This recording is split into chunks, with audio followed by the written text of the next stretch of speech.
ela foi escrita em grego. E é interessante, quando ela é escrita nessa língua, ela foi endereçada aos hebreus espalhados pelo mundo. E é por isso que nós podemos olhar para essa carta e aplicar os conceitos dela na nossa vida. Que não é simplesmente para um grupo específico, fechado, mas são os crentes, meus irmãos, que tiveram conhecimento do Antigo Testamento e agora estão vivendo a fé em Cristo Jesus. E no capítulo 12 e transição para o 13, nós estamos finalizando essa carta aqui. E as últimas palavras, nas últimas instruções do autor, que hoje há uma ocorrência com relação a quem é o autor, mas não nos cabe falar aqui nessa noite. Mas esse homem sabe por Deus que escreveu essa carta, ele fala, meus queridos, no capítulo 12, depois de passar por aquilo que todos nós, eu creio que conhecemos. Quem não sabe de Hebreus a respeito da fé? Quem não lembra da história dos heróis da fé que são enumerados nessa carta? Eu acredito que todos os cristãos lembram. Todo mundo já ouviu alguma pregação a respeito disso. Mas quando nós chegamos no capítulo 12, meus irmãos, é uma palavra direcionada diretamente para nós. Ele começa com portanto, ele começa dizendo, olha só, portanto, depois de vocês saberem tudo isso, então agora vocês têm que, caminhar, perseverar. E na caminhada, meus irmãos, a caminhada nossa com Jesus Cristo, a caminhada nossa na igreja, como igreja de Deus, é uma caminhada, meus irmãos, que ela tem os seus desafios. Aqui quando Paulo por exemplo, uma corrida, e nós devemos olhar fixamente para Jesus, aqui, meus irmãos, é uma corrida com obstáculos. É uma corrida longa, é uma corrida cansativa. Não sei se você já correu alguns quilômetros, 5, 10 quilômetros, mas é cansativo correr 5, 10 quilômetros, meus queridos. Principalmente quando você está fora de forma, você não está acostumado, você vai lá, não, vou correr 5 quilômetros. Olha, chega no final, você está quase morrendo de cansaço. É porque é puxado. Agora imagine a corrida da sua vida. Que não é 1 ano, 2, 3, 4. Com a graça de Deus, você talvez tenha mais de 40, de 50. Então Deus tem te dado uma jornada longa. É uma bênção? É. Mas também é uma jornada com espinhos, com obstáculos. E nós devemos, meus irmãos, olhar tudo isso e suportar, porque nós estamos caminhando em uma direção. Aleluia. Meus queridos, nós vivemos no mundo, meus irmãos.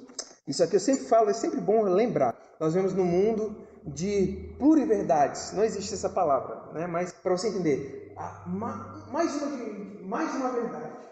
Você está com uma palavra, algo determinado, você diz, não, é assim. A flor ali, ela é branca. Não, mas será que ela não é meio rosada? Será que salmão? Será que não é um tom de sim? É complicado. Porque nós vivemos um mundo em que as verdades são questionadas. Mas quando nós olhamos para a palavra de Deus, meus irmãos, nós vemos que são critérios bem definidos. E esses critérios, eles vão na contramão do mundo que a gente vive. Um dos critérios é esse, da disciplina. Na última quinta nós falamos, quem que lembra? Não precisa responder, para ninguém passar vergonha, né? Mas nós falamos de membresia. A importância da membresia, ser membro, participar de uma igreja, a bênção que isso tem para a sua vida, como foi elencado, levado com o Geraldo, a importância de você ter uma igreja e irmãos para congregar com você. É uma bênção e você vai lá e adora a Deus com mais facilidade. Ou às vezes você tem dificuldade de ler, você se cansa, quando passa da primeira e da segunda página, Deus levanta pessoas que são loucos e gostam de ler. 2, 4, 10 livros, leu a Bíblia várias vezes para poder explanar a palavra de Deus para você, e você se alimenta dessa palavra. Então Deus levanta pessoas para te ajudar, levanta a mão, para te animar. E também, meus queridos, levanta pessoas para te disciplinar. E é muito interessante, queridos, que não é nada novo. Não é nada novo. Porque se você voltar lá, quando eu estava escrevendo isso aqui, eu lembrei, quando você lembrar e voltar lá na história de Caim e Abel, lá em Gênesis capítulo 4, é muito interessante que Caim nasce o pecado no coração dele. Deus adverte ele, olha só, Caim, o pecado está te rondando aí, mas tu pode resistir. Ele cai, ele mata o seu irmão. Ele mata o seu irmão, Deus vem até ele e fala com ele. Ele fala, Caim, onde está Abel? E o que ele responde, meus irmãos? 4 e 9. Abel, ou melhor, Deus falando para ele, deixa eu chegar lá, ele disse, Caim disse, não sei. Onde está Abel? Não sei. Por acaso eu sou o guardador do meu irmão? Por acaso eu sou responsável pelo meu irmão, Deus? Tu quer Deus? O que tu vai perguntar para mim? Por acaso eu sou alguém? Não, cada um cuide da sua vida. Cada um por si, Deus. Então isso não é novidade, meus queridos. E Caim só está repetindo o que seus pais fizeram um capítulo antes, que quando Deus chega diante da atrocidade que é feita, diante da rebeldia para com a palavra de Deus, a ordenança de Deus, quando chega para Adão, e Adão estava junto com ela, meus queridos. A Bíblia vai dizer, e Adão estava comendo o fruto. Então Adão estando com ela, participou daquilo, quando o que ele fala? Olha, Deus, foi essa mulher que tu me deu, ó. Eu não tenho nada a ver. O que ele está querendo dizer assim, ó, eu sou até casado, eu até falei que ela é carne da minha carne, osso dos meus ossos, mas ó, foi essa mulher aí. Então, meus queridos, que nós vivemos hoje, esse tempo fechados, de egoísmo, de cada um querendo seu bem só e não olhando a quem. Então, meus queridos, é uma prática já milenar nesse mundo de homens e mulheres que caminham na terra. Não é novidade. Mas isso surge a partir da semente maligna plantada, a partir do pecado que nasceu no coração do homem. Então, por isso, quando nós viemos para a igreja, meus queridos, nós temos que mudar essa visão. Nós temos que mudar. Então, na igreja, a gente entende, meus irmãos, que uma das nossas obrigações aqui dentro, como membros, nós somos aqueles que encorajam uns aos outros. Não é verdade? O irmão está desanimado, o irmão está meio triste, não apareceu mais. A gente mora perto dele às vezes, a gente vai lá e, ô querido, levanta tu que dorme, desperta. Nós temos que fazer isso.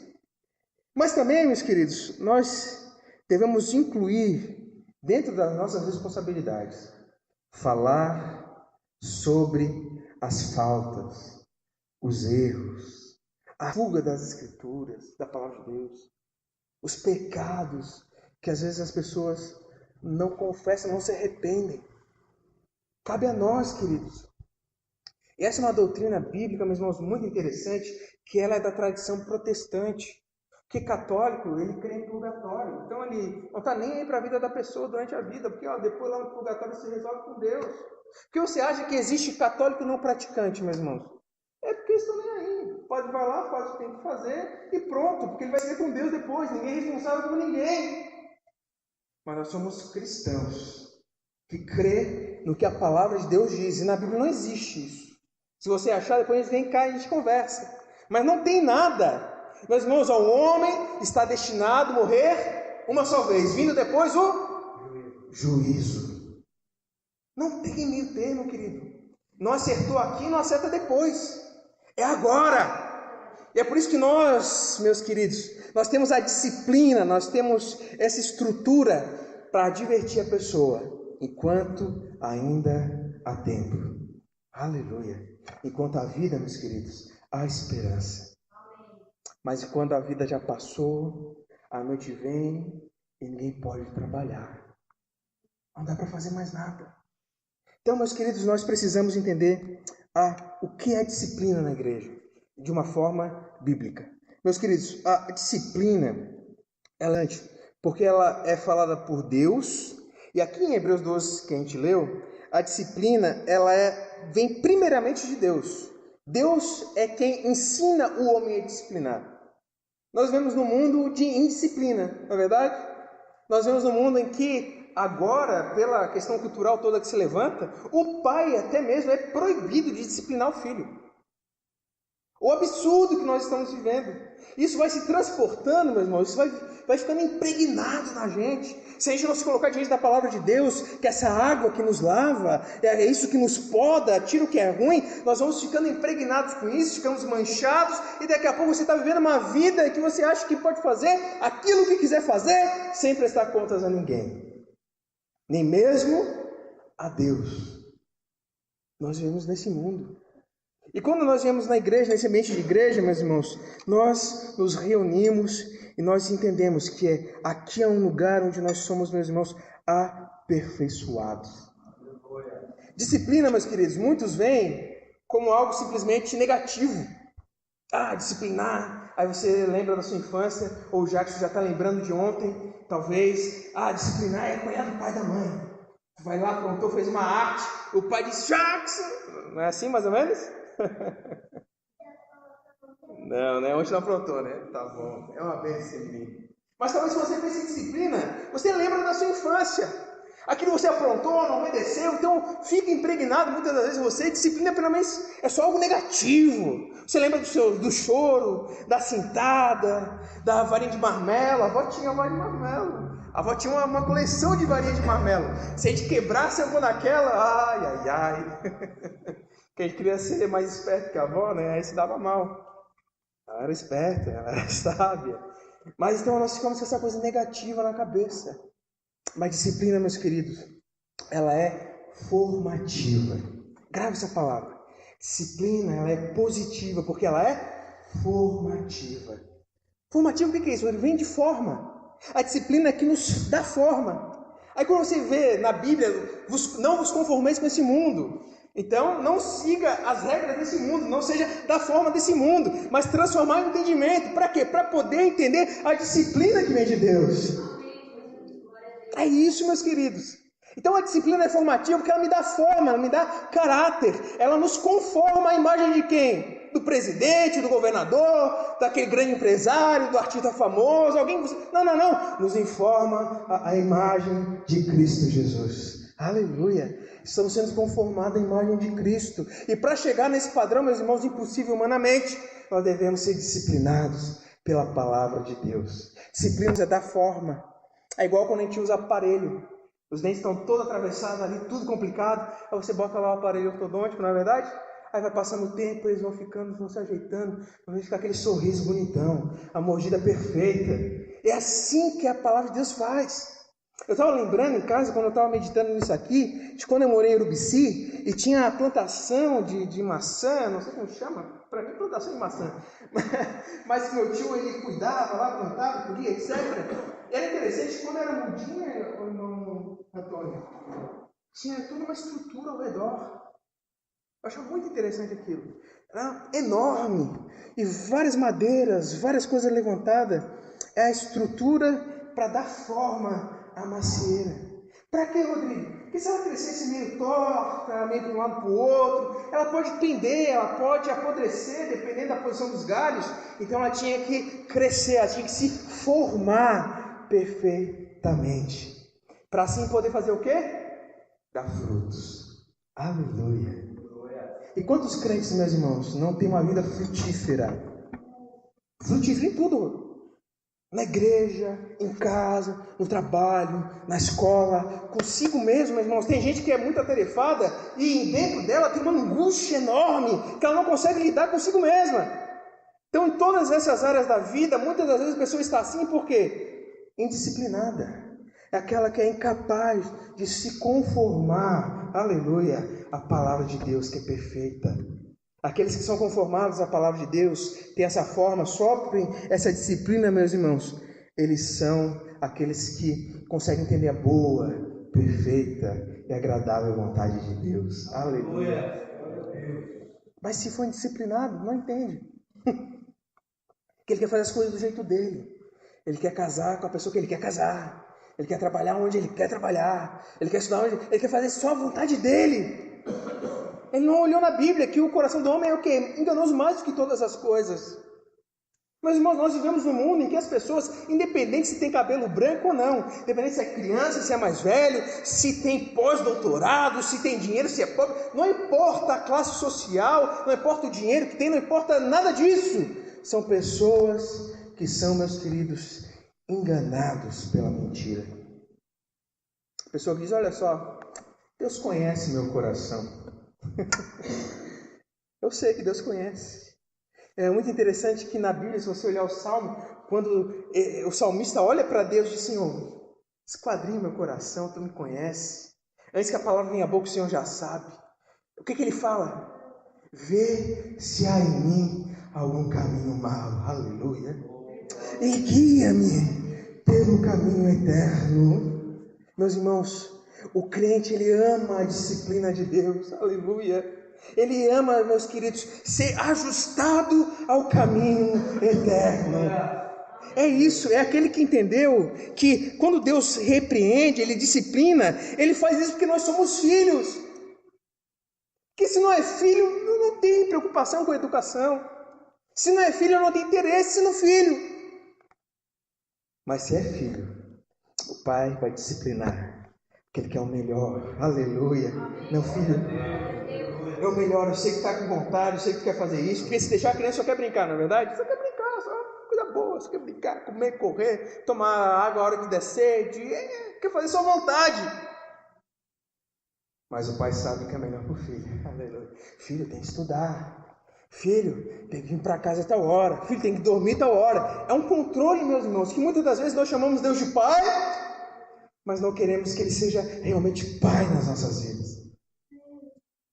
A disciplina, meus irmãos, de Deus é uma bênção. Aleluia. Ele nos envolve com essas estruturas.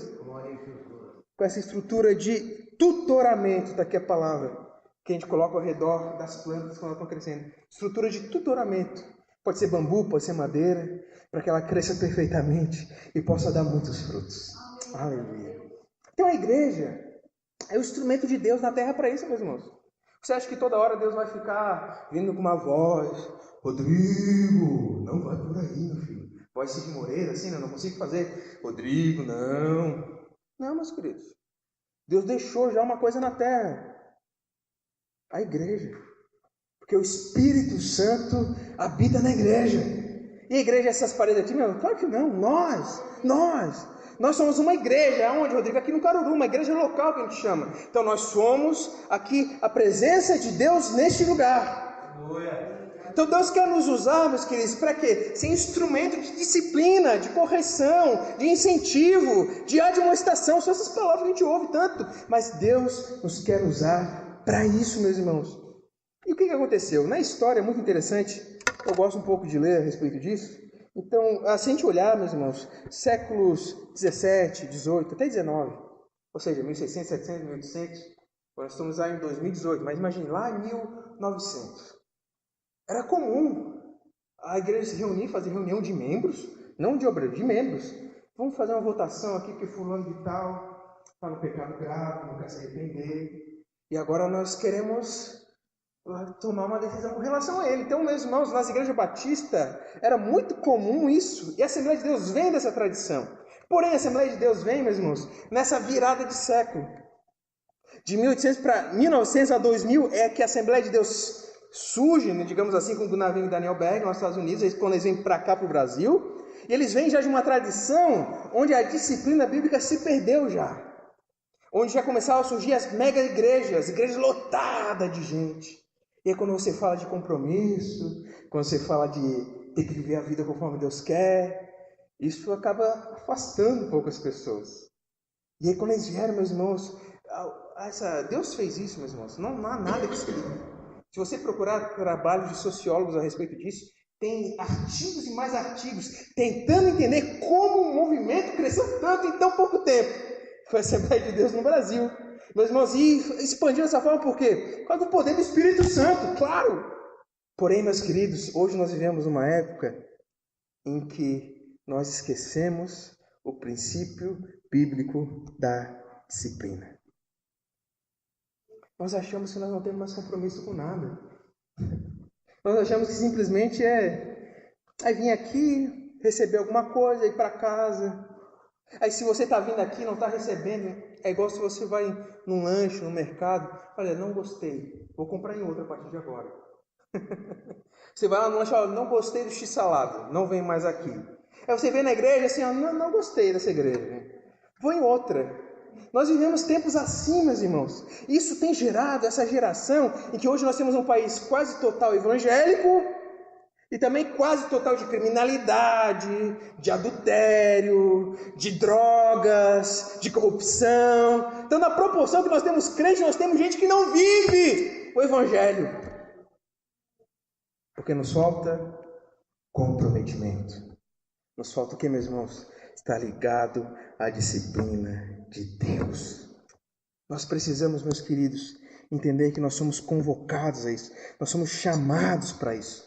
Porque, por exemplo, eu sempre trago os números para os irmãos aqui e fecha certinho. Na última vez que eu comentei, eu falei de 30%. São aqueles que frequentam mais a sua idade, ou seja, com frequência os cultos. E realmente, quinta-feira passada, bateu certinho. 30% dos membros. Essas estatísticas, meus irmãos, fecham muito. E é muito interessante porque o que uma igreja, meus irmãos, sem disciplina gera? Você já parou a pensar?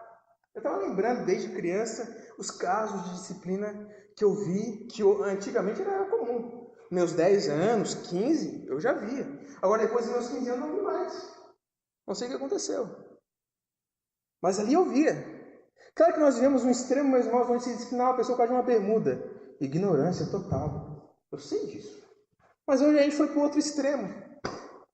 É a expressão que se usa, né? É jogar a água suja da bacia para o bebê dentro. É querer jogar o todo sem aproveitar aquilo que é importante. Nós vivemos em um tempo onde os crentes jogavam bola escondida. Não sei se o irmão Geraldo pegou esse tempo, irmão Geraldo. Mas na Assembleia de Deus, aqui de Tubarão, os crentes jogavam escondido. Porque se o pastor soubesse, ia para a disciplina. Ignorância, meus queridos. Ignorância. Porque a disciplina é bíblica. É ter caráter de crente. É cumprir palavra. Sim, eu aceito essa mulher como minha esposa. Cumprir palavra. Comprei, vou pagar. Cumprir palavra. Vou trabalhar. Cumprir palavra. Contratei alguém, vou pagar. Porque a pessoa foi contratada para fazer serviço, eu vou pagar. Isso é caráter, meus irmãos. É orar, é ler a Bíblia, é ter na sua vida um reflexo de Deus. Isso é caráter. E isso a Bíblia nos ensina a disciplinar. Mas como eu falei, a gente viveu um extremo. Graças a Deus, abandonamos esse extremo. Mas agora chegamos no outro extremo, onde não tem mais. Venha como estás, fique como estás. Vive essa vidinha mais ou menos, com 2 mulheres. Vive aí amaziado, sem querer casar, sem compromisso. Pode viver. Não. Nós devemos voltar ao princípio justo da palavra de Deus. Você crê assim, amém? Você crê que isso é verdade, que isso é necessário? Que uma igreja sem disciplina vai gerar o que, Rodrigo? Olha só. Uma igreja sem disciplina é muito interessante. 5% dos membros não existem. Isso se você pegar a nossa folhinha, isso que nós atualizamos quando a gente chegou aqui. Mas se você pegar a folhinha de membresia aqui do Caruru, você vai ver que 5% mesmo não existe mais, não está mais aqui. Desses 5%, 10% não se pode mais achar, porque não aparece mais na igreja. 25% não frequenta. 50% aparece apenas nos domingos, ou traz aqui para sábado, para o nosso. Não é verdade? O que mais, Rodrigo? 70% não vai nos cultos de oração. A irmã Nana, no centro de oração, ela vai poder falar melhor do que nós. É uma reunião de oração, a reunião do centro de oração. Canta-se alguns hinos, mas é uma reunião de oração. E aqui, o que a gente vê, 70% não vai. Vamos fazer uma oração amanhã no Caruru. 70% não virá. O que mais, Rodrigo? 90% não realiza culto doméstico. Quando o pai era crente, assim, Deus pegou ele chegou a passar por essa fase, meu irmão, a gente fazia. Foi lá que eu fiz a primeira leitura, trouxe uma palavra, foi lá que a minha irmã cantava, foi lá. Mas aí depois, passou o tempo, perdeu. Aí depois se perdeu também. E a minha oração hoje é que Deus o salve e leve para a eternidade. Mas perdeu-se, e nós também perdemos. E o que mais, Rodrigo? Mais assombroso, 95% nunca falaram de Jesus para ninguém. Que nós estejamos nesses 5% em nome de Jesus. Você pode fazer parte, meu querido, porque você crê nas disciplinas, nos ensinos, na palavra de Cristo Jesus. Meus irmãos, nós entendemos aqui em Hebreus 12 que a disciplina é necessária, porque nós estamos caminhando, só relembrando o que a gente leu, tá? Nós estamos caminhando em direção aonde, Rodrigo? Direção ao meu sucesso. Não. Em direção à minha cura? Não necessariamente, querido. Nós estamos caminhando com um alvo firme. O que nós vemos aqui em Hebreus? Olhando para Jesus Cristo, autor e consumador da nossa fé, ou seja, princípio e fim. Então, nosso alvo é Cristo. Você pode falar nessa noite? O meu alvo é Cristo. Meus queridos, nosso alvo é Cristo. E agora, seguindo esse alvo, nós passamos por períodos muito interessantes. Nós passamos por período de disciplina, onde nós somos ajustados conforme a vontade de Deus. E no momento, meus irmãos, é doloroso, é pesaroso, dói. Mas depois, isso gera um peso de glória, meus irmãos, extraordinário. Aleluia. Porque um dia nós estaremos diante de Deus, meus irmãos. E nosso Deus, Ele é o Deus Santo. Amém. Glória a Deus. Hebreus 12, 14.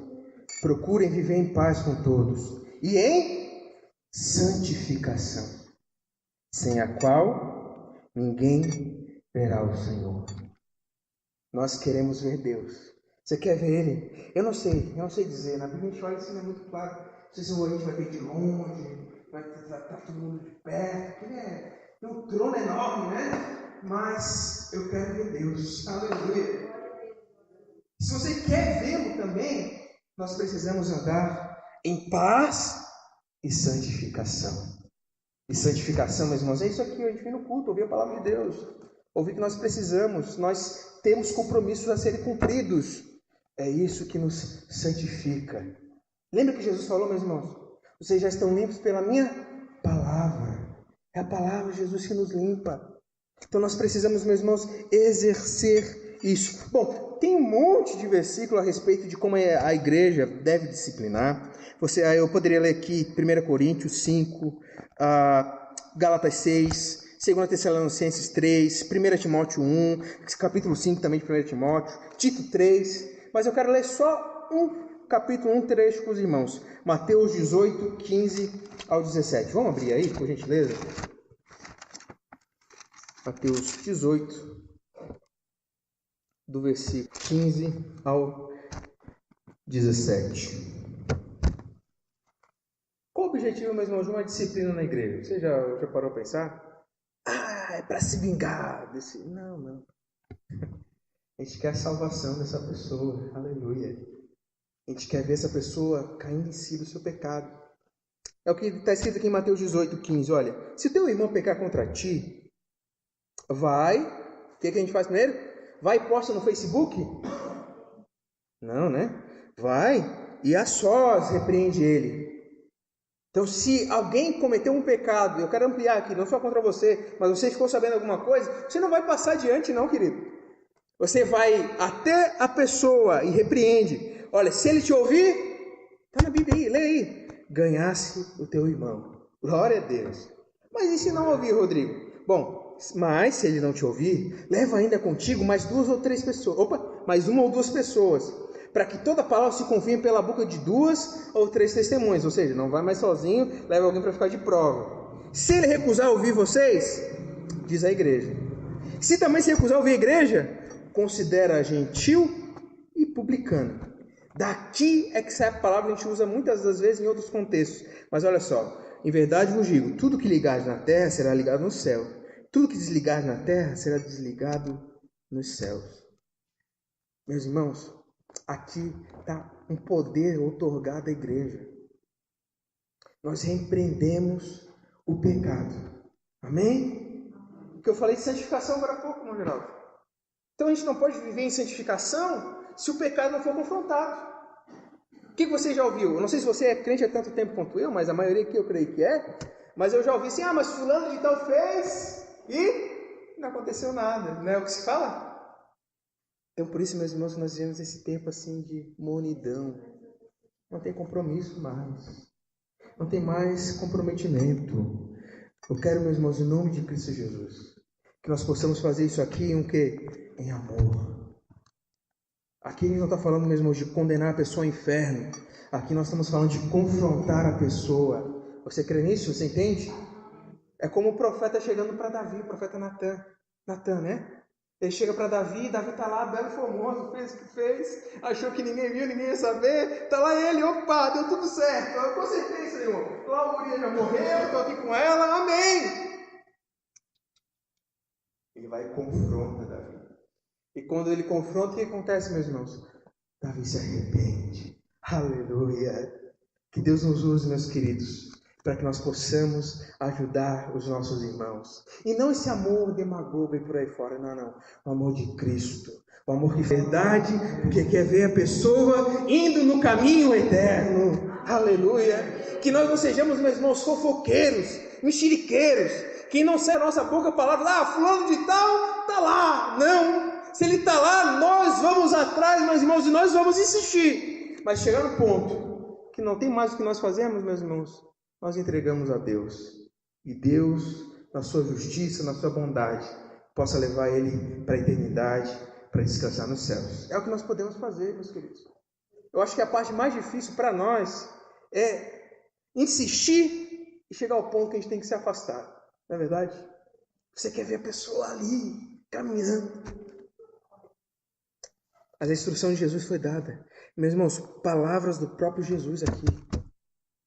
Que Deus nos dê, meus irmãos, sabedoria, coragem, autoridade, para que nós possamos fazer. E assim, o nome de Deus seja glorificado. Amém?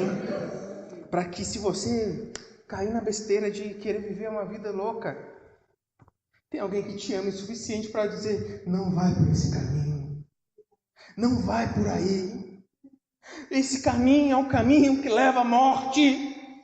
Nos falta pessoas, meus irmãos, que falam essa verdade para nós. Nos faltam pessoas que nos confrontem para que nós possamos ver o caminho reto. E Deus nos chama, meus queridos, a viver nesse caminho. Aleluia. Amém? Tinha muitas coisas para falar aqui, mas eu acho que isso aqui é importante que Deus nos deu. Eu só queria fechar com chave de ouro. Chave de ouro. Que enquanto eu estava meditando isso aqui, veio na mente, eu pensei: opa, é de Deus. Quando vem na mente assim, meus irmãos, é de Deus, meus irmãos. Sabe o que vai acontecer com nós? Sabe para que Deus nos chamou? Sabe por que crente tem que estudar mais do que ímpio? Sabe por que crente tem que trabalhar mais do que ímpio? Sabe por que crente faz tudo a mais? Sabe por quê, meus irmãos? Porque nós sabemos a responsabilidade que nós temos. Mas não estou falando só nessa vida, não. Na sua Bíblia, 1 Coríntios capítulo 6. O que o apóstolo Paulo diz para eles? Vocês não sabem que os santos, ou seja, vocês, hão de julgar o mundo? Ora, se o mundo deve ser julgado por vocês, sois porventura indignos de julgar as coisas mínimas. Não sabeis que vocês haverão de julgar os anjos, quanto mais as coisas pertencentes a essa vida. Meus irmãos, igreja é lugar para ter gente sábia, cheia de amor, cheia de boa índole, cheia de sabedoria, cheia de autoridade de Deus, para poder julgar as coisas corretas, porque nós fomos chamados, meus irmãos, para no futuro, no mundo vindouro, julgarmos o mundo e os anjos. Meu Deus. Então quer dizer, Rodrigo, que se eu for mais rico dessa terra é pouco? É. Se eu for famoso dessa terra é pouco? É. Porque o crente é chamado para estar ao lado de Deus, aleluia, com seu cetro de justiça, julgando as nações. Nós somos chamados para isso. É por isso que Deus nos disciplina. É por isso que Ele quer nos colocar no caminho reto. Porque essa promessa, meus queridos, é para todos aqueles que crerem e perseverarem até o fim. Meus irmãos, nós somos membros de uma igreja, não por um significado qualquer, mas não é por causa do nosso orgulho pessoal, é por causa do nome de Deus. Nome de Deus, meus irmãos. Para que quem olha só, lá naquela igreja, Assembleia de Deus, cara, igual hoje eu fui na 1001, e a guria olhou para mim assim: tu é de alguma igreja? Sim. Ah, sou da Assembleia de Deus e tal. Ah, não, te conheço de algum lugar. Ah, então tá. Aí ficou nisso, eu pensei: não, vou conversar mais um pouquinho com ela. Tá, mas a gente se congrega onde e tal? No fim ela era da Independente. Eu acho que ela deve ter ido na sede ou nesse sábado, foi alguma outra vez, e disse que me conhecia de lá. O que eu quero dizer, meus irmãos? Nós devemos ser reconhecidos nos lugares que nós andamos. E crer que ali vai um servo de Deus, vai uma serva de Deus. Aleluia. Que as pessoas não nos procurem na rua e digam: ó, ali, ó, o caloteiro, o mentiroso. Não. Deus nos livre. Que ele possa olhar: ali vai um homem de Deus, ali vai uma mulher de Deus. Amém? Amém.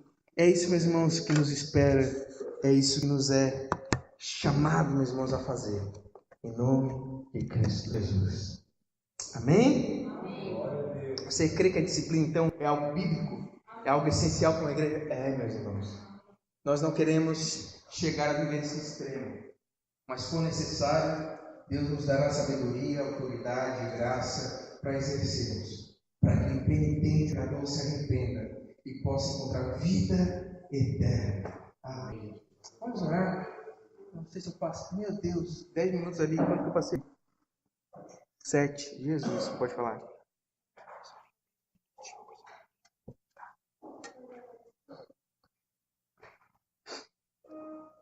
Vamos orar, meus irmãos, para que eu não venha desanimar, para que as tribulações da vida, o cansaço, a fadiga, as decepções dessa vida não roubem de você esse prazer de estar na casa de Deus com seus irmãos, congregando, ajudando um ao outro. Aleluia. E mais, meus queridos, indo em busca dos perdidos. Nós precisamos, meus irmãos. Nós precisamos. Aleluia. Apocalipse 22. O último capítulo da sua Bíblia. A noiva de Cristo, meus irmãos, está vitoriosa. A Bíblia diz que ataviada, em glória, agora para reinar com seu noivo, Jesus. E você é chamado a fazer parte dessa igreja que vai morar nos céus. E depois virá com Ele em glória, para com toda a eternidade estar com Ele, novo céu, nova terra. O capítulo 22 é muito interessante. João vai narrar e dizer, olha, o anjo me mostrou o rio da água da vida. Eu queria que você pudesse fechar os olhos. Que o Espírito Santo de Deus te leve. Claro que é impossível imaginar, mas que o Espírito Santo te dê uma pequena porção para você ver o que está reservado para você em glória. Um rio da água da vida, claro como cristal, que sai do trono de Deus e do Cordeiro. E no meio da praça da cidade, de ambos os lados do rio, está a árvore da vida, que produz 12 frutos, de mês em mês, e as folhas são para a cura das nações. Meus irmãos, ali não haverá mais maldição. Nela estará o trono de Deus e do Cordeiro, seus servos o servirão e verão a sua face. E na testa deles estará o seu nome. Não haverá mais noite, não precisará mais de luz de lâmpada, nem de luz de sol, porque o Senhor Deus os iluminará, e eles reinarão pelos séculos dos séculos. Uriasi Cantaramanás. E o anjo me disse, essas palavras são fiéis e verdadeiras. O Senhor, o Deus dos espíritos dos profetas, enviou o seu anjo para mostrar aos seus servos as coisas que em breve hão de acontecer. Venha em breve. Bem-aventurado aquele que guarda as palavras da profecia desse livro. Aleluia. Não guarde a palavra da profecia desse livro, porque o tempo está próximo. Quem é injusto, continue na injustiça. Quem é impuro, continue na impureza. Quem é justo, continue praticando a justiça. Quem é santo, continue se santificando. Venho em breve e trago a recompensa, com a qual retribuirei a cada um segundo a sua obra. Eu sou o Alfa, o Ômega, o primeiro, o último, o princípio, o fim. Bem-aventurados que lavam suas roupas, para que tenham direito à árvore da vida e possam entrar na cidade pelas portas. Ficarão de fora os cães, feiticeiros, adúlteros, homicidas, idólatras e todo o que ama e pratica mentira. Eu, Jesus, enviei o meu anjo para testemunhar essas coisas em favor das igrejas. Eu sou a raiz de geração de Davi, a resplandecente estrela da manhã. O Espírito e a noiva dizem, vem. E quem ouve, diga, vem. Quem tem sede, venha. E quem quiser, receba de graça a água da vida. Aleluia. É de graça, meu querido. Vem, vem. Beba da água da fonte da vida e nunca mais tenha sede. Nunca mais tenha sede. Ainda que tenhamos tribulações, olhe para Jesus, lá no capítulo 22 de Apocalipse, sentado no seu trono e dizendo, vem, entra pela porta. Você não é chamado para entrar por janela, não, querido. É pela porta, que você é filho de Deus, você é filha de Deus. É isso que a disciplina gera em nós, meus queridos. Eu quero encontrar você lá no céu. Eu quero poder olhar para você com alegria. Aleluia. Esse é o caminho, andai nele. Aquele que perseverar até o fim será salvo. Vamos orar. Deus nosso Pai, nós queremos, Senhor, te encontrar em glória. Eu sei que nós vivemos um mundo de trevas, Senhor. Trevas nas esferas políticas, comerciais, pessoais, também no meio das igrejas. Mas nós queremos ser, Senhor, luz no meio das trevas. Que nós aqui reunidos, aqui no Caruru, nós sejamos uma cidade edificada sobre a montanha. Que a nossa luz seja vista, ó Deus, nos mais longínquos lugares. E que nós tenhamos esse ânimo inabalável. Que nós possamos aceitar, ó Deus, a Tua disciplina nas nossas vidas. Nós possamos discernir o caminho que é melhor para nós. Nós possamos entender que nós estamos caminhando para essa cidade. Nós podemos viver muito aqui nessa terra, 80, 90, 100 anos, mas contigo está reservada a eternidade. Contigo está reservada a eternidade. Nós queremos morar nessa cidade e reinar contigo, Senhor, nessa promessa de Apocalipse 22. Que nenhum de nós se desvie do teu caminho, Senhor. Mas se nós viermos a resvalar os nossos pés, que aqui nessa igreja tenha um caminho reto, construído, edificado, para que até o manco não tropece. Aleluia. Que aqui haja cura, Senhor. Derrama da tua cura sobre os teus filhos. Nós lemos aqui estatísticas são números frios. Mas nós agora oramos pelo Espírito Santo. Olha, Senhor, para os desanimados. Olha, Deus, para os nossos irmãos, até para nós mesmos aqui dentro, que nós estamos pensando em parar, em desistir, que parece que não está valendo a pena. Mas se nós temos a fé, como essa grande nuvem de testemunhas que nós temos, todos os cristãos do passado, todos os nossos pais da fé do presente século, essa nuvem de testemunha que nos rodeia, seja, Deus, inspiração para nós. Que há assim uma coroa de glória reservada para todos aqueles que perseverarem até o fim. Que o pecado, ó Deus, não seja saboroso para nós não, mas seja amargo, seja como fel, para que nós possamos encontrar doçura na tua palavra, no teu caminho. Levanta, Senhor, os teus filhos. Nos ajuda, Senhor, neste lugar para proclamarmos a tua palavra. Usa cada crente, Senhor. Usa cada um, usa as famílias. Sejam famílias que revelam a tua glória. Para que sejam famílias que vivem conforme os teus ensinamentos. Nos leva, Deus, para sermos missionários neste lugar. A obra é grande nessa igreja, nesse bairro, nessa comunidade. Nós queremos, Senhor, que o Senhor nos use. Use, Deus, cada filho teu aqui, cada filha. Levanta os afastados, traz eles de volta para casa. Porque nós queremos todos juntos um dia poder ouvir da tua boca: vinde benditos do meu Pai. Aleluia. Que nosso descanso, ó Deus, a nossa esperança maior de descanso não esteja nas nossas noites de sono, não, mas esteja nesse futuro de glória reservado para todos nós. É o que nós oramos em nome de Cristo Jesus. Amém. Amém.